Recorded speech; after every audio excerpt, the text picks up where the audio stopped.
Hello, my name is Carlos, and today we have a car dilemma. Let's begin. The purpose of this presentation is to present some data to compare and figure out what will be the best recommendation based on the information given. The problem. So, here's the situation. My little brother just recently turned 16 and finally passed his driver's test.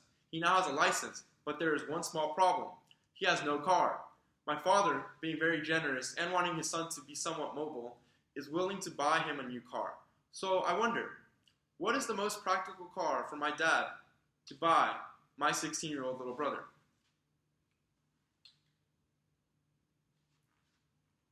The information I will be presenting today is as follows. The selection criteria will be based on what car will be the most practical for a 16-year-old to drive. The selection will be determined by the evaluation criteria, which takes into account the fuel efficiency, the safety rating, the passenger capacity, the warranty offered to the car, and the cost of the car.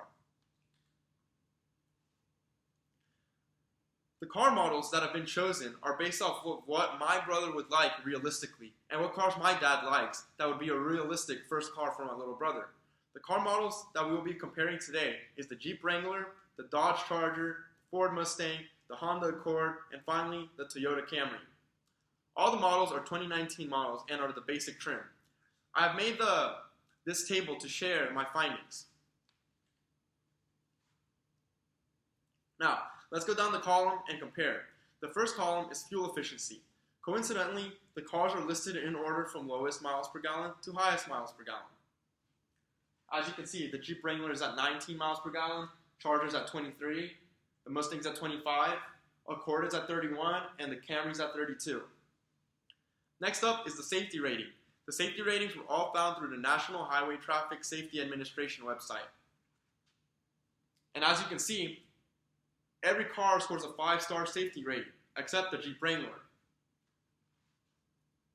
Next up is passenger capacity.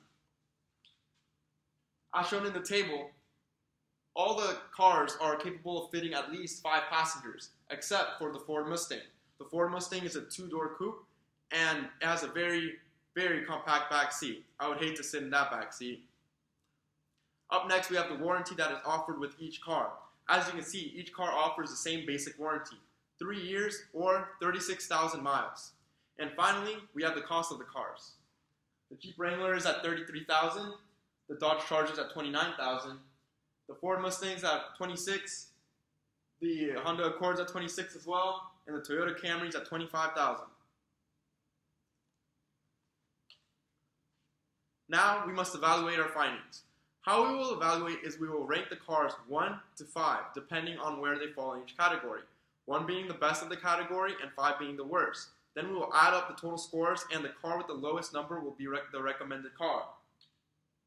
As you can see, I made this table with the point system.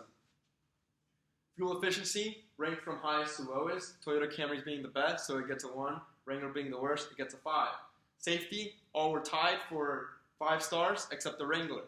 Passenger capacity, same thing, all were tied except the Mustang. The warranty, all were tied, so they each get 1 point. And then the costs ranked from the highest cost to the lowest cost. As you can see, I counted up the totals over there to the right-hand side.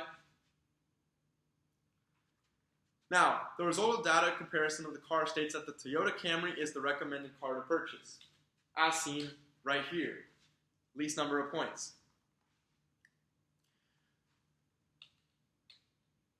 Now, the pros are that it's the most fuel-efficient car.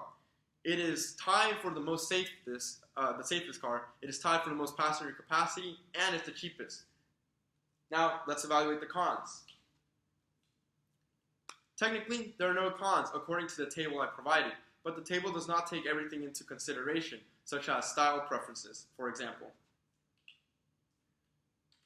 So, in conclusion, based on the evaluation criteria shown in this presentation, the recommended car that my dad should buy my 16-year-old little brother is the Toyota Camry. Thank you for listening.